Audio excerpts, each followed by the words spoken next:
I'm Debbie. And I'm Allison. And we're the Poltergals.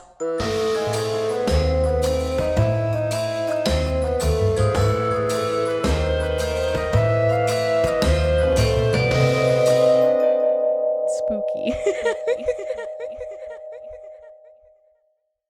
I'm Allison. And I'm Debbie.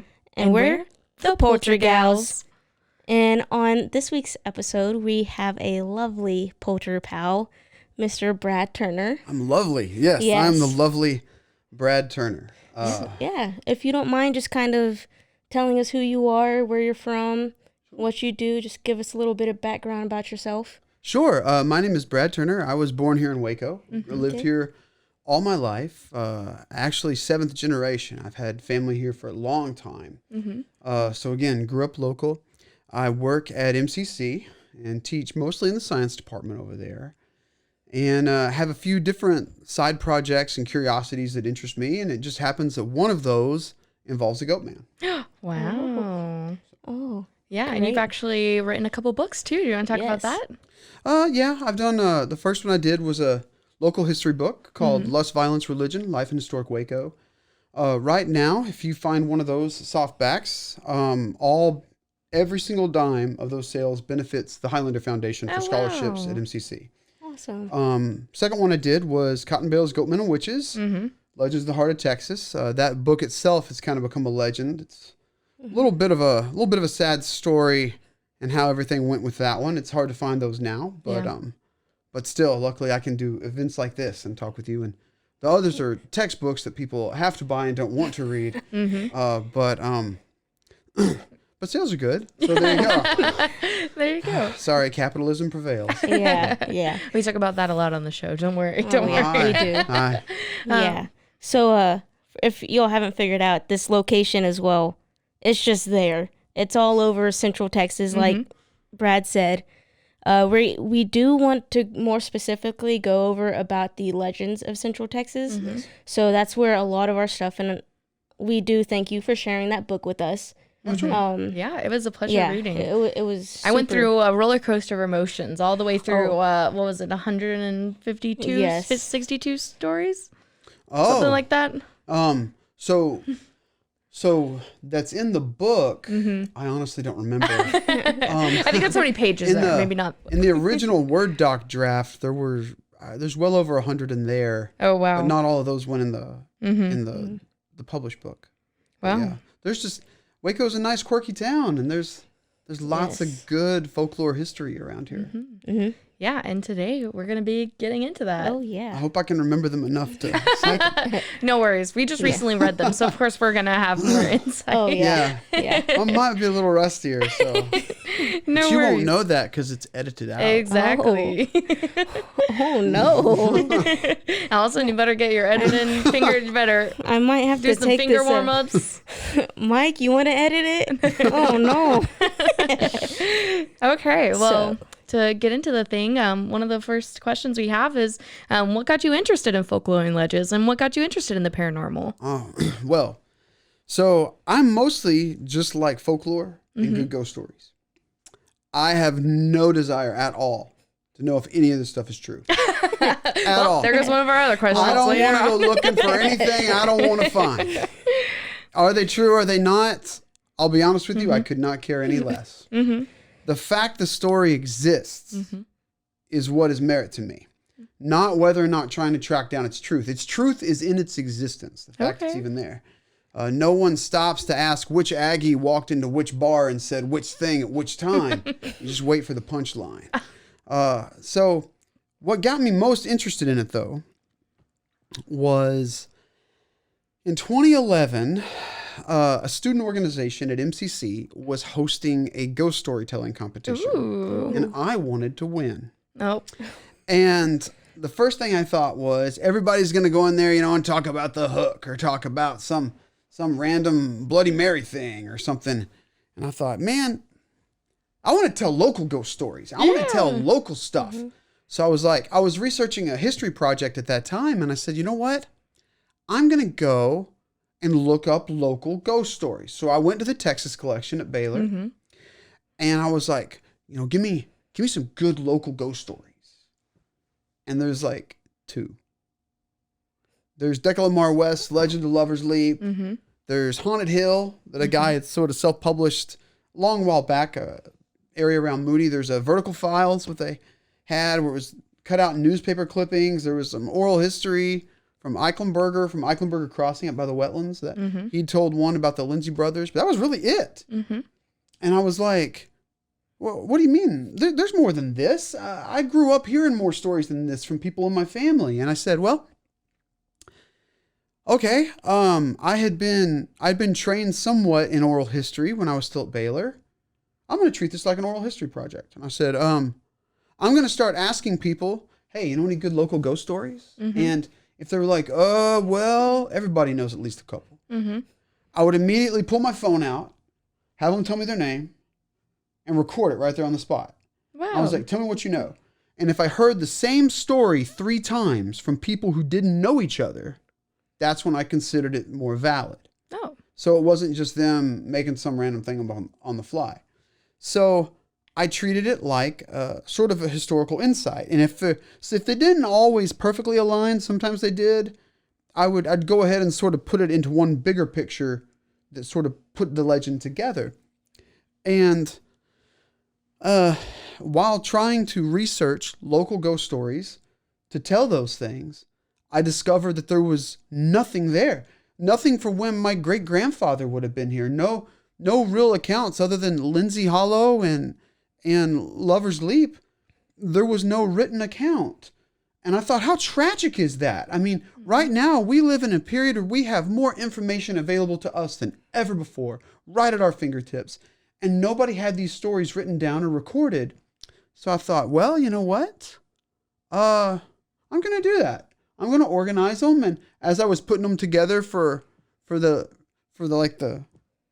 thing that night, that sort of competition, I said, you know what? I'm just going to try to do a whole book on this. Let's just see what we can do. And I was working with Mark Long, who's awesome. Love him. Shout at out. the time. Yeah. I was working with him, and he was like, yeah, you should totally do a book on that. And that's how the Goatman book was born. Wow. So it was all sort of this big thing at one time. Mm-hmm. It also coincided with, I had a part-time job where I couldn't leave. Like I had to sit in a spot and watch people take tests. Oh. And I couldn't do anything else. Yikes. So to keep me awake and working when nobody was in there, I would work on the book. Wow. Stuff like that too. Wow. So all that sort of came together in a nice, I'll call it folklore casserole. Oh. Like a folklore casserole. I love that. We're going to steal cheese, that. Extra Ooh. cheese. Go to Sorry, the lactose sauce. friends. Sorry, lactose friends. Well, yeah, that's fantastic. That's pretty cool. Yeah, and so obviously you spoke a lot about the Goatman, but which one is your favorite, would you say? Is it like picking a favorite amongst your children? No, that's easy. Sorry, girls. I'm just kidding. It's not so much that I have one particular favorite as I have a couple. Okay.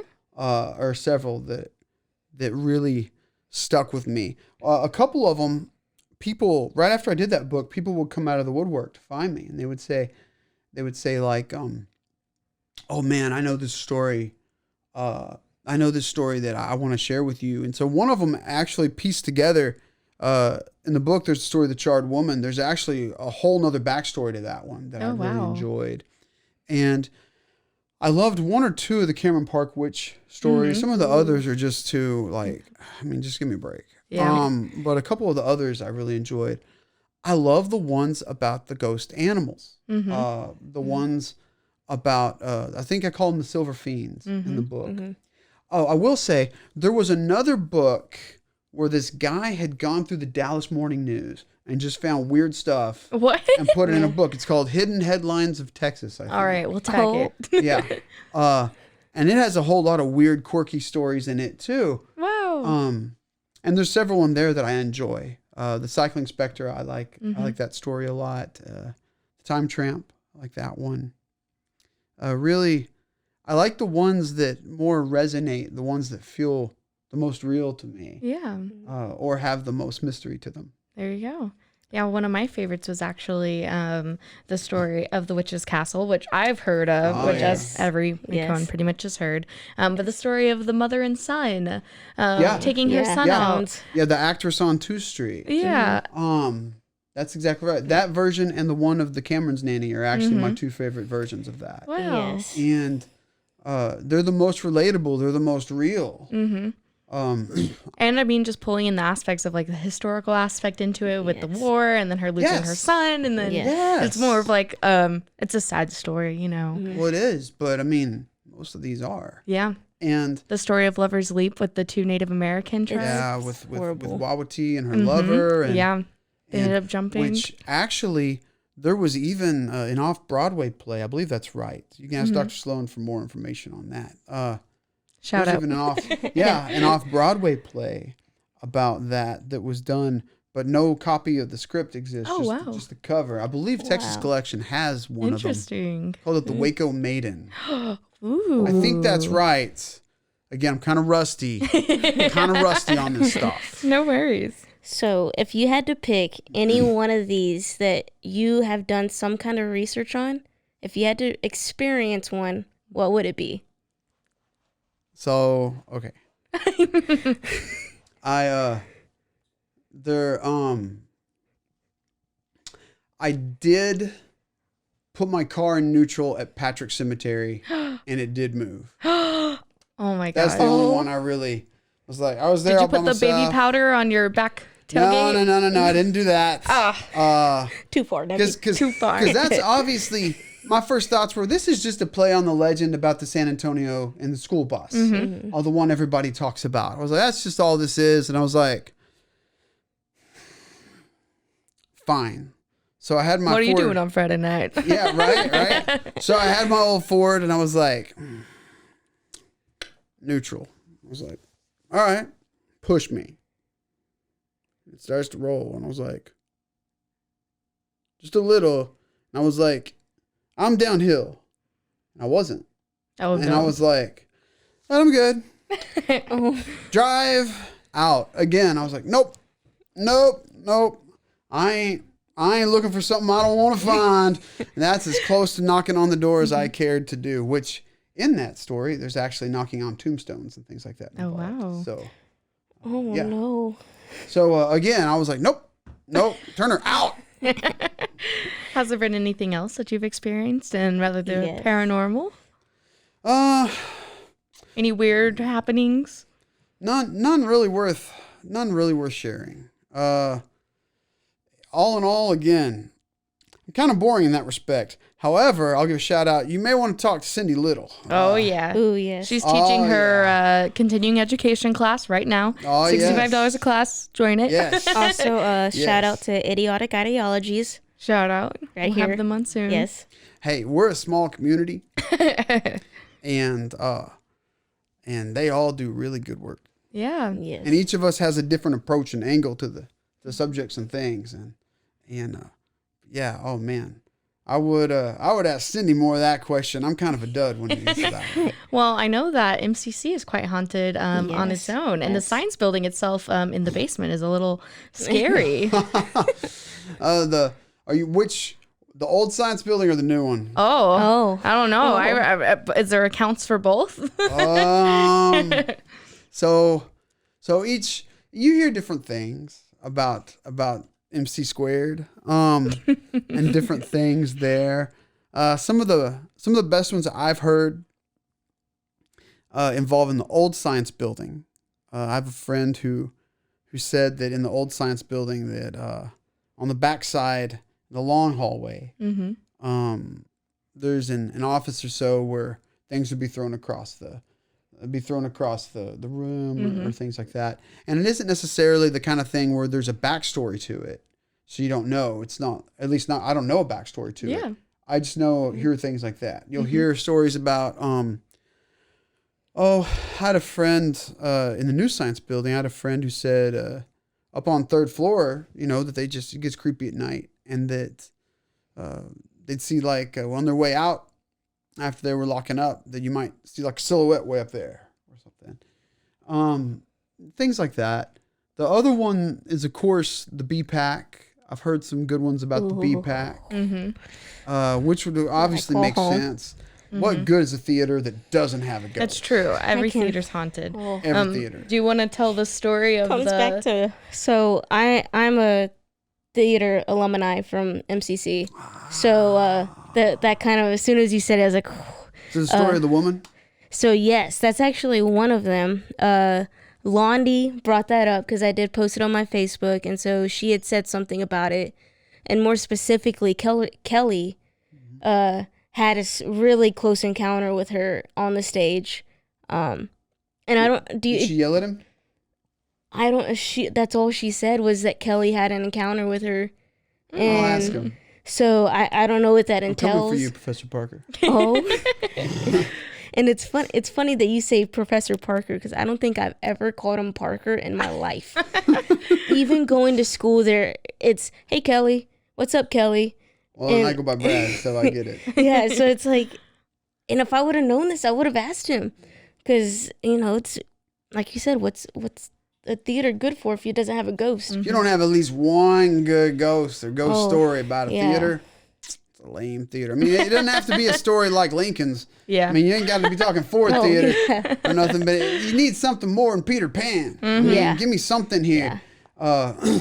The one I heard about that one was that it's a woman who sits in the audience or will come on the stage and yell at you if you turn off the ghost light, which they call it a ghost light on the theater just to have a light on so you don't go in there and die, ironically. Because they used to have the orchestra pits open. Yeah, that's right. And then people would just walk off into the apron and die in the orchestra pit. That's right. So there's always just a light sitting on the stage, sort of like you're being interrogated in some sort of communist country. It was interesting because we used to get yelled at by Stroman. Caleb Stroman, he used to yell at us all the time if we didn't put the ghost light in the proper spot, because he always had it marked where on the stage it went. So it was crazy. If I recall correctly, Caleb actually told me about the lady. And then the FOB, the faculty office building, that one you hear a pencil sharpener and water on a wall. Like an old school pencil sharpener? Oh, ominous. And then the CSC used to be Waco High. And I heard a story once that the shadows of the ground stood up and walked. Oh. And then another one I heard was a set of orbs that were spinning down by the boat ramp. Oh, wow. Oh, no. So those are the main ones I've heard. Wow, interesting. And hey, if you got any more, hit me up. He's ready. Yeah, I like no one else. He'll write them down immediately. I will. I'll pull my phone out. It'll be awkward, but it'll be fun. Yes. And give us a reason to have him back on here, please. There you go. Yeah. So really fast, we are going to take a commercial break. And then we'll be right back. And now, a word from our sponsors. Spooky. 911, what's your emergency? Do you hear that? It's coming from the house. It's coming from inside the house? Do you mean? Could it be? The Poltergals. New from Rogue Media. Two haunted hotties talking about haunted places. Every episode, we dive deep into the darkest places and give you a bit of history. We're getting spooky in all the right places. You've gobbled your last ghoul. Follow along for the craziest and spookiest stories with Debbie's Dark Tourism. The Stanley Hotel, Winchester House, the Alamo, Hotel Monte Vista, and more spooky places. Find us at _Poltergals, POLTERGALS. Look over your shoulder. It's us, the Poltergals. Wherever you consume the podcast, you can find us there.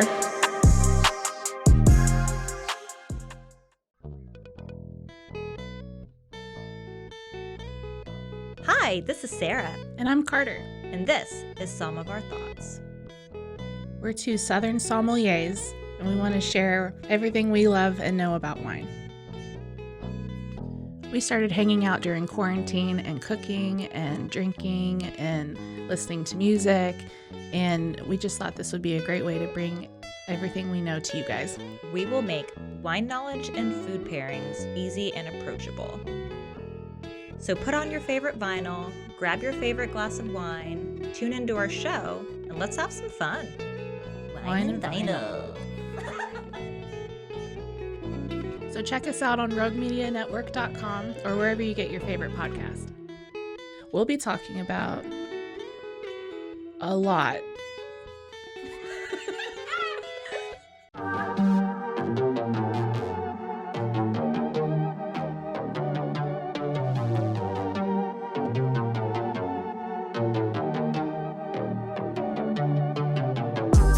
Hey y'all, I'm April.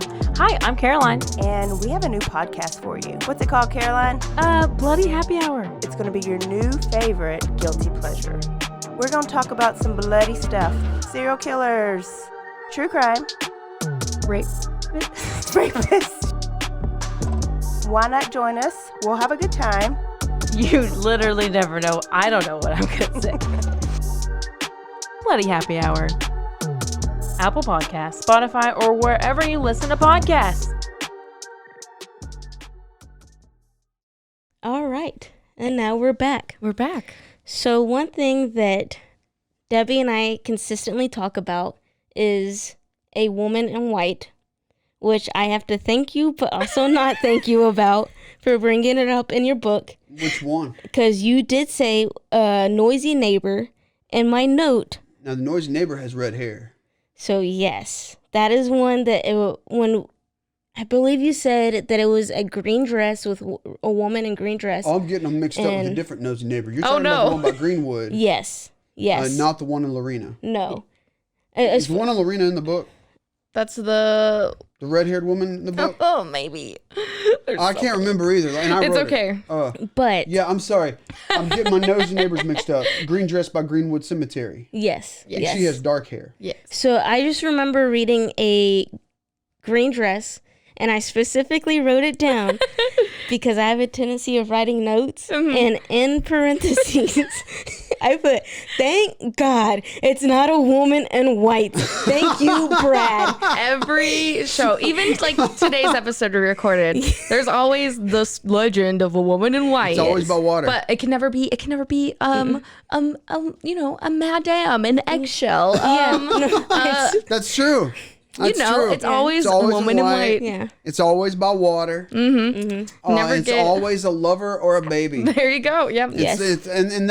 And what's really cool is the more you study local folklore, it's the same thing pretty much. There are certain reoccurring themes. Now that one, like in the case of Rainbow Lake. Rainbow Lake, you hear about that one. That's a woman in white, right? Yes. And of course you have the horse-faced woman, La Llorona. That one, that's a classic one right there. But again, sometimes you hear that one's also a blue dress. So you don't send me hate messages about that. But yeah, green dress and I believe black hair. Definitely not a woman in white. No. That's right. Yeah. And the one in Lorena though, I remember she has red hair. She walks through walls. Ooh. I think I do I can't remember if it's in the book or not. But too many stories. Yeah, it's all good. It blurs. But then I will say immediately after writing that, I go back to the book and there's something with woman in white. And then I'm like, the woman in white in Woodway. Yep. And I'm like, well, she had to make an appearance eventually. I know, right? Yeah. So I was like, well, never mind. There goes that theory. We're like, yay, finally a collection of Yes. stories without a woman in white. Oh, there she is. Nah, it's just because you hadn't gotten to number 3 yet. Yeah. Woman in white Yes. in Woodway. I was so excited. We were actually taking notes at the same time. We were like reading and note taking on the doc at the same happy time. to both not disappoint and disappoint at the same time. I like to keep that perfect balance and equilibrium of local goat man. Yeah. Yes. Right there in place. Yeah. And so speaking of the goat man, what is one of your favorite versions of the goat man? Oh man. I think I like the mad scientist creating a goat baby and then it getting loose. Yeah. Now that one, I had several people from West tell me that story. Mm-hmm. That's one up on Old Railroad Road. I think that's right. Say that real fast.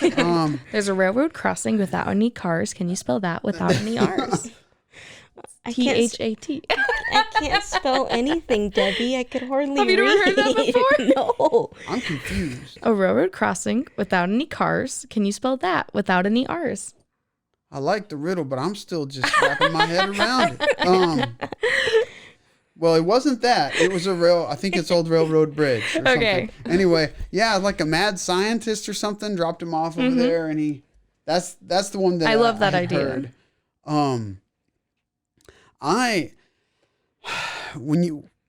Honestly, I kind of like all three of them. I mean, the idea that he's some sort of fiendish imp from hell who's come to eat your kid or eat like a single man by themselves.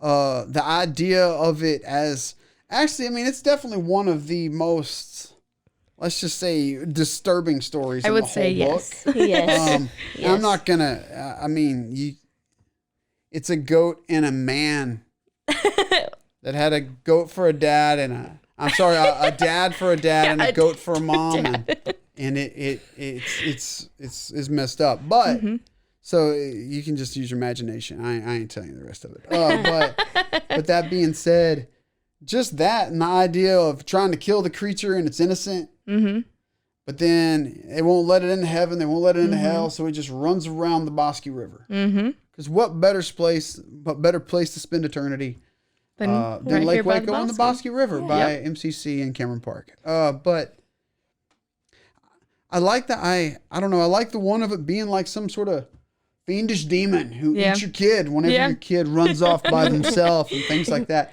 And what you start to find is every place has a goat man. Now, the goat man story was very popular in the 1940s, 50s, and 60s. And lots of places had goat men. It might be that you had a couple of teenagers down by the river on a Friday night. Goat man would show up. So they tell them that, goat man's going to come get you when you're in the back seat of your dad's Chevy or whatever. And it might be that if you're a kid by themselves, the goat man's going to get you. Yeah. Or it might be something like that. And so really in every situation, the moral of the story is don't be alone. Yeah. Which, I mean, I'll run the river trail by myself and stuff like that too. Goatman hasn't eaten me yet. I was gonna say now it's very different. But, it's probably the terrain is probably a little different than the 40s. Yeah, just slightly, but still, it was it's that constantly that moral of don't be alone, or Goatman eats teenagers or whatever, in themselves secluded in an area. I mean, what more could you want? Oh no! Right? So I mean, most of the time you see those themes. Now, when you start dealing with the stories of like the Wild Man or something, which is more like your classic Bigfoot, Yeti, Sasquatch kind of story. Oh yeah. That's different than the Goat Man. So don't confuse those two. Very different. This different. is more just some giant hairy beast. It looks like a cross between what you see with Bugs Bunny and on the Discovery Channel that they're looking for, tearing up feeders and things like that. And hey, I ain't saying he ain't out there, and I ain't saying he is. All I'm saying is the people that have seen him will swear that they, and I'm not saying you hadn't. I'm just saying I have not seen him. Not yet. Not yet. But I ain't saying he ain't out there, and I ain't saying he is. I'm just saying he loves to tear up deer feeders, and he's mostly on the north side of McLennan County. There you go. And so, how much truth do you think there is to these stories? I could not care any less. You couldn't care. I don't. I could not care any less. You see, as Waco becomes more and more modern, we see us fighting to struggle to identify what does it mean to be a Wacoan.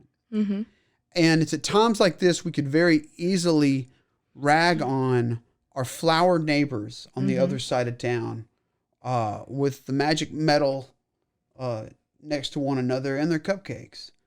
And they've done a lot of good things for Waco, and they've done a lot of things that classic old school poor Wacoans ain't too happy about. The thing is, they've taken certain things and been very smart about how they handled it. Yeah. And if we're all being honest, some of us are just flat out jealous it wasn't us. But these are all things that are stories we all share in common. It doesn't matter how much wealth you have. It doesn't matter how long you've been here, how short. if your family's been here a long time like mine, or if you just got here a month ago, you want to be a part of what it means to be a true Wacoan. These stories and cultures exist on their own right. The validity of them just existing gives them their merit. Yeah. It doesn't necessarily have to be, was there a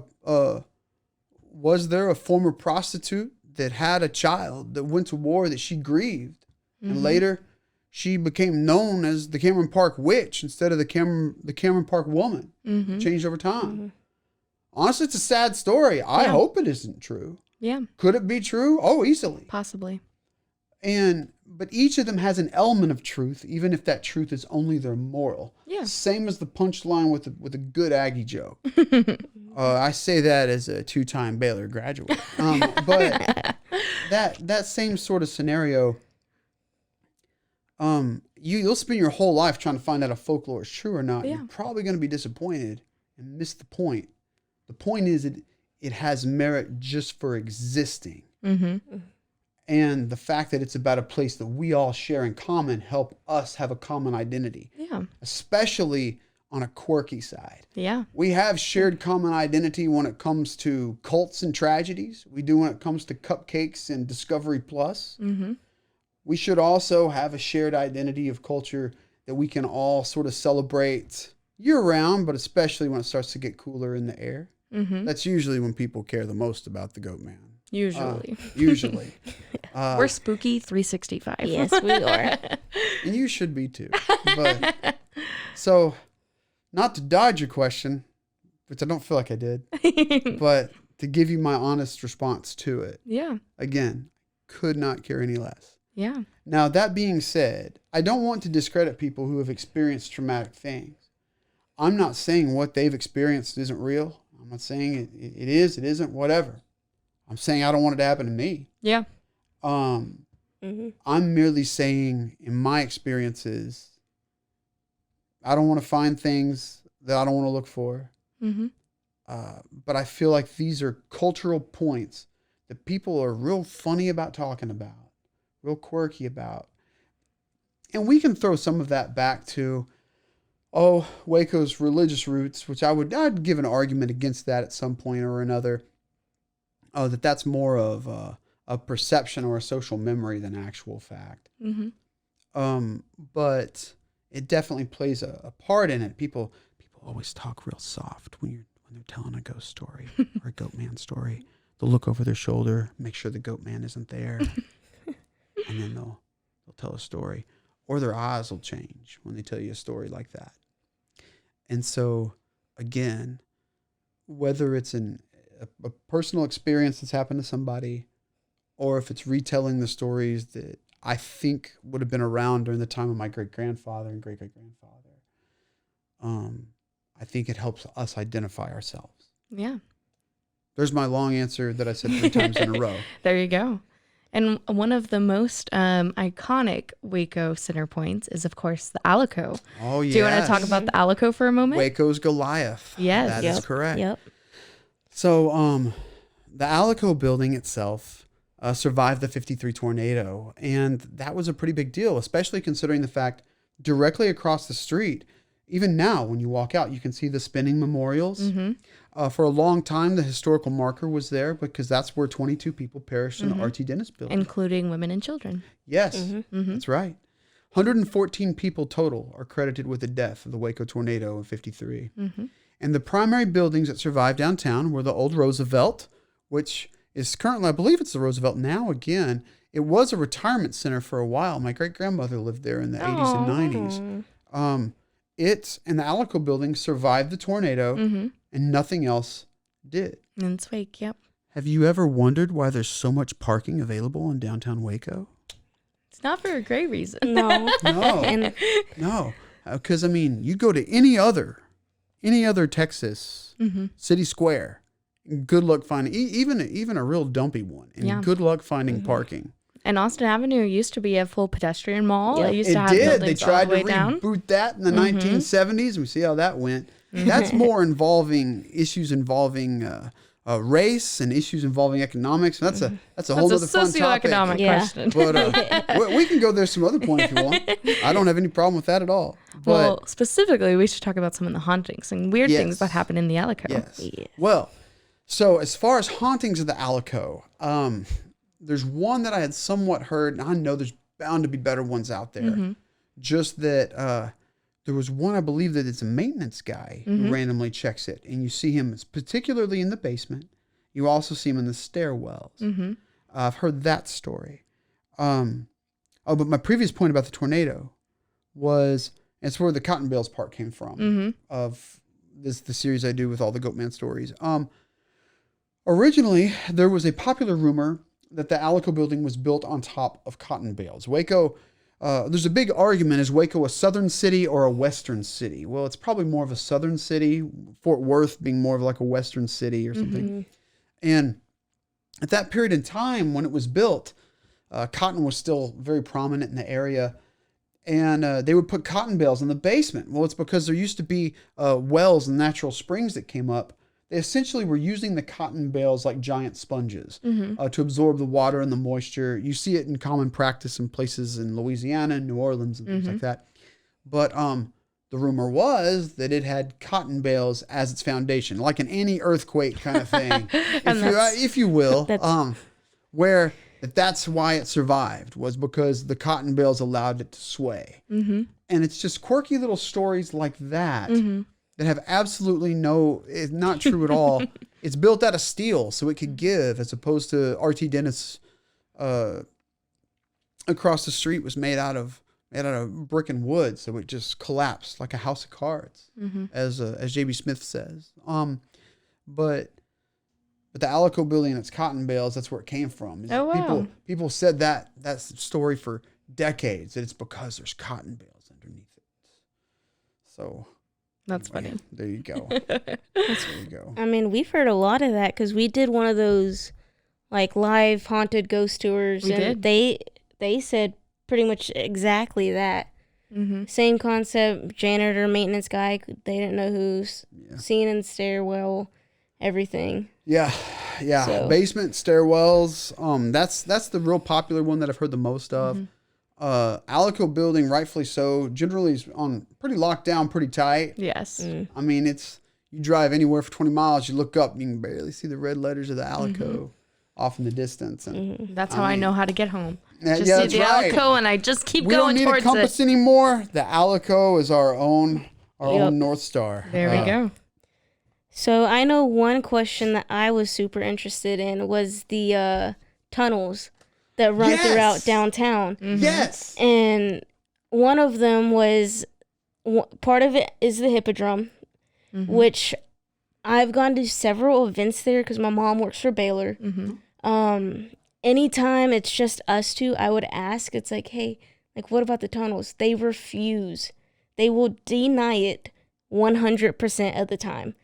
Despite the fact that there's footage of like footage of spirits, of people knowing that it's there, maps, they will, every time I've asked, they said there's no tunnels. The city condemned them. So a couple years ago, we're talking a while ago, they actually used to do tunnel tours underneath Waco, and they do guided tours.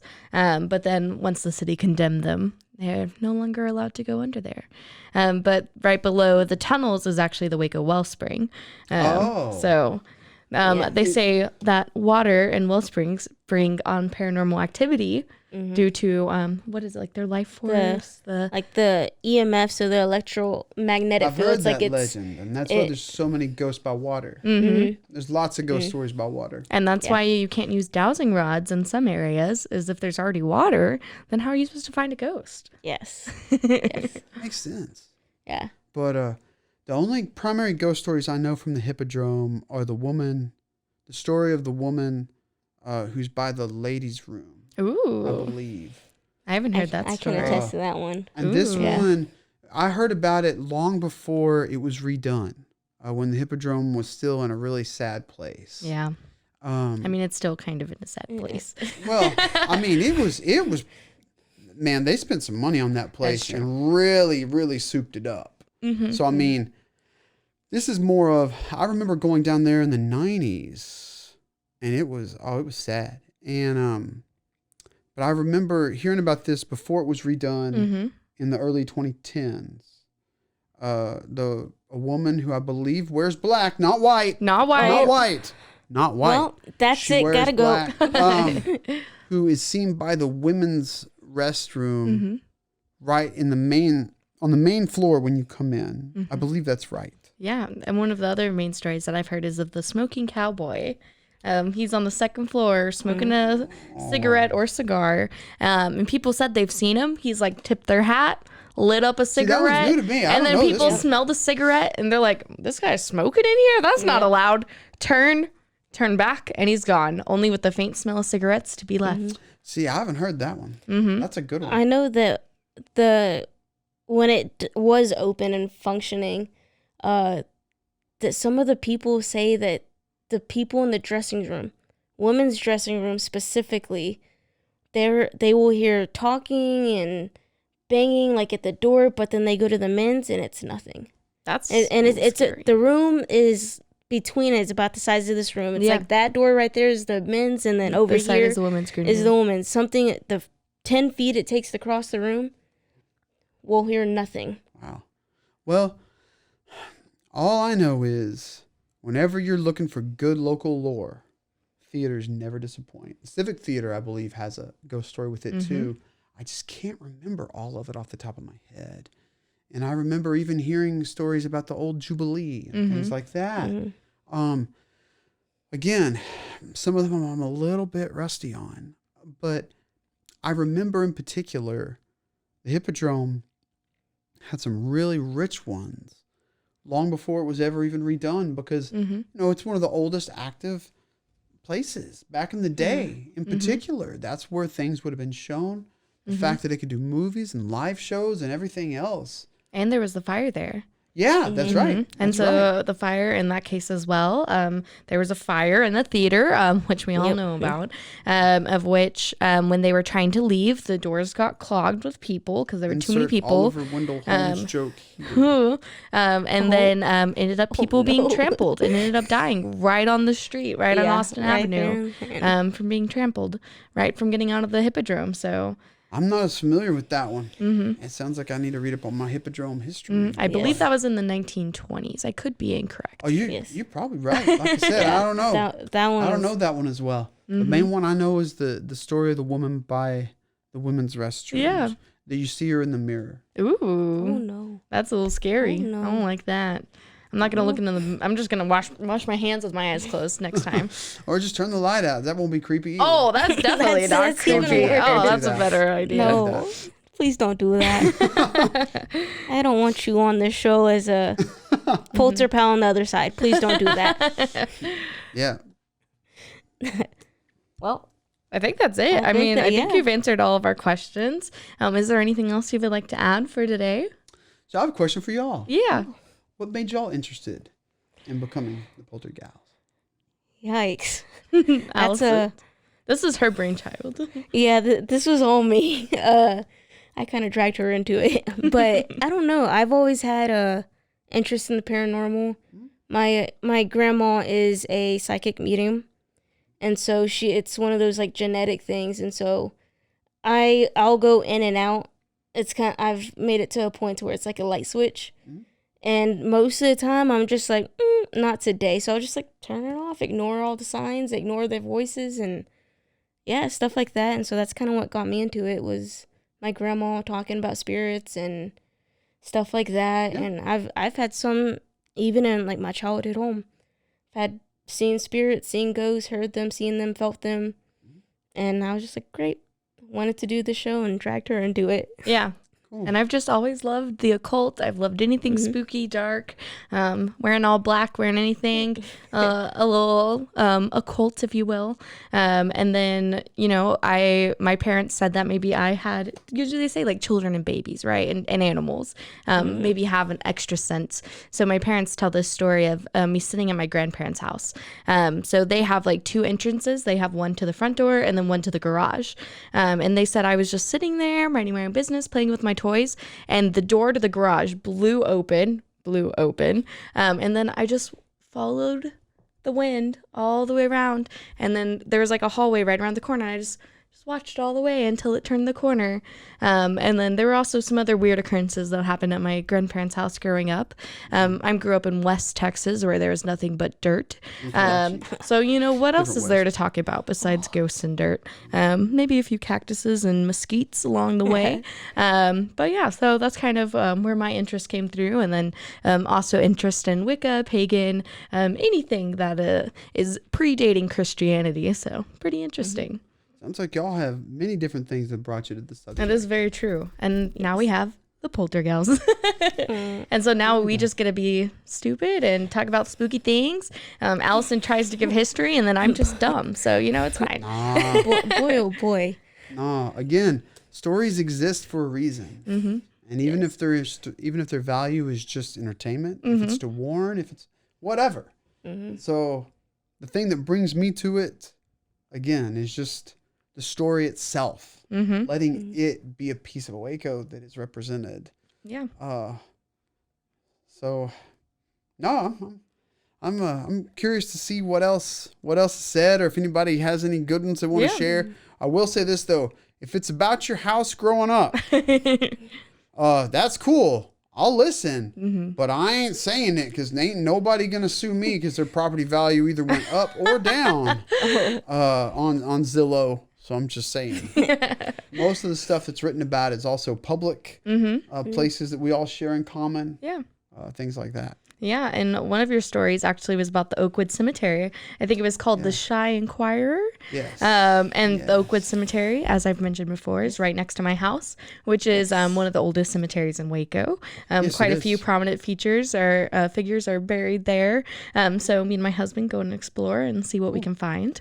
But again, it's common areas like that bring us all together, and it's right around the corner, both literally and metaphorically. You can learn a whole lot about a culture about how they treat their dead. It's true. How they honor their dead. That's one reason why Dia de los Muertos is such a big deal. That's one reason why, in particular, cemeteries and culture. Every October, here I'll plug this real quick. Heart of Texas Storytellers Guild does living history in Oakwood, where people dress in character and tell the stories of people buried there. I usually tell the story of Bran in a tuxedo, of course. So in October, I believe it's the third Saturday. Anyway, I encourage other people to come out and check it out too. It's not so much a spooky thing as it is just a living history and interpretation of the people and the lives that were there. It is quite interesting seeing some of the giant mausoleums that are still there, some of the huge statues. I'm like, well, you got deep Richest pockets. person in the cemetery. I think there was one that said, what did it say? It was said he was like an endowed livelihood or an endowed lively man or something. And I was like, oh, interesting. Okay. There you go. It goes on your gravestone. even after you're gone, got to make sure that gets on there. But yeah, so it's very interesting. And I've also heard that Molly Adams is buried there. She is. With quite notorious Waco history. And I would argue that one of the reasons why Molly Adams is so remembered is because there's a painting of her. It's true. You don't have pictures of many other things. And even if we look at darker pieces of Waco history, when we look at lynchings and things, there's only photographs of Jesse Washington. There aren't photographs of others like St. Majors. There's others as well. So don't ever, especially at that time, don't underestimate the power of a photograph or a painting of somebody. Yeah. Not that Molly Adams didn't have a lot of clout, but I think that she's gained more over time. I was going to say. Because we know what she looked like. Yeah. Interesting. But yeah, it's very interesting to put all the history and the hauntings into perspective. That's right. And that's why we do history first and haunting second. Power of folklore. There you go. Well, I think that's everything. Thank you so much for joining us today. Thank y'all so much for having me and talking Goat Man. Yay! Yes, it was a blast. Fun. We had a blast. Oh, blast. That was my bad impersonation of a goat. Anyway, that was all. A blast. Anyway, that was bad. Well, thank you for joining us, and we look forward to doing this again. Yes, good times. All right. Bye.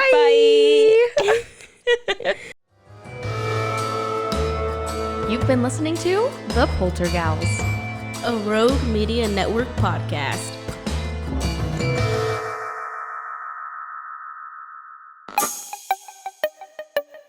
This has been a Rogue Media podcast.